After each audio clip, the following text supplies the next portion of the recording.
আপনার অভিনয় কিন্তু চমৎকার হয়, সেই তুলনায় কিন্তু ভিউ হয় না, বাইরে বুঝান ডলারও কম আসে। আর আমি ভাইরাল বাচ্চু যদি আপনাদের ভিডিওটা করি, মুহূর্তের মধ্যে মিলিয়ন মিলিয়ন ভিউ, কল্পনা করতে পারবেন না। ভাবি আপনি খালি পারমিশনটা দেন। ভাই আমি এগুলোর মধ্যে নাই। এই আমার তো মনে হয় বিষয়টা খারাপ না। আমগো তো 2-2.5 মিলিয়ন ভিউ হয়, হ্যাঁ যদি 10 মিলিয়ন এনে দিতে পারে, আমগো ভিউও বাড়লো, ফলোয়ারও বাড়লো, টাকা দিলাম হ্যাঁ কিছু, আমরা এটা একটা ব্যবসার মতো তো হইতে পারে। এই যে ভাবি ব্রেনি, ভাবি বুঝছে, আপনি তো আসলে বুঝেন নাই। ভাবি এখন দাঁড়ান, তাইলে ভাবি ভিডিওটা শুরু করি। কি করণ লাগবো? আসেন আমি দেখাই। মনে করেন আপনারা দাঁড়াইলেন, আপনারা খুবই অসহায় ফ্যামিলি, বাকিটা আমি বলতেছি, আপনারা ভিডিওতে দেখেন আর আপনি ভেটকেন না। আসসালামু আলাইকুম দর্শক।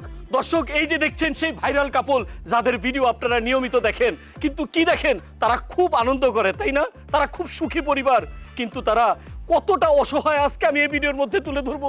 এই যে তারা নতুন নতুন জামা কাপড় পরে, কিন্তু তারা আসলে নিতান্তই গরিব। আর তাদের ঘরে কি দেখছেন, একটা এসি লাগানো আছে, ওই এসি আসলে টিনের ঘরে। এসিটা চলে না, ওই যে কারেন্টের বিল দিতে পারি নাই তো, লাইনটা কেটে দিছি।